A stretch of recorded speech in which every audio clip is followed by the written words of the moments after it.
Bat করেন Pant, ১৭ run করেও দলের মন জিততে পারলেন না উইকেট রক্ষক।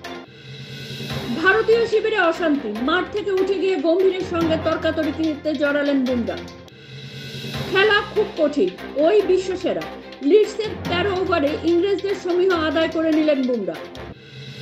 দ্বিতীয় টেস্টে শক্তি বৃদ্ধি পেতে পারে স্টোকসদের, ৪ বছর পরে দলে ফিরতে পারেন এক বোলার।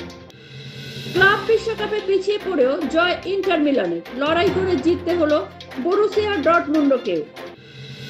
ক্যাচ ফসকানো খেসারত ভারতের, বুমরা ছাড়া ব্যর্থ বলি, চিন্তা লোয়ার আন্ডার ব্যাটিংও, ইংরেজদের মাথায় কোপের হাত। ধোনির থেকেও বড় উইকেট রক্ষক পন্থ, প্রথম ইনিংসে ঋষভের ১৭ রানের পর দাবি প্রাক্তন ক্রিকেটারের। গম্ভীরের নির্দেশ মানতে গিয়ে আউট পন্থ, ভারতের ব্যাটিং ধসের জন্য কোচকেই দায়ী করলেন কার্তিক। শান্তর জোড়া ১৭ রানও জেতাতে পারল না বাংলাদেশকে, শ্রীলঙ্কার বিরুদ্ধে প্রথম টেস্ট ড্র। ৩০১১ দিনের অপেক্ষা শেষ হলো ব্যর্থতায়, প্রত্যাবর্তনে ০ রানে ফিরলেন করুণ।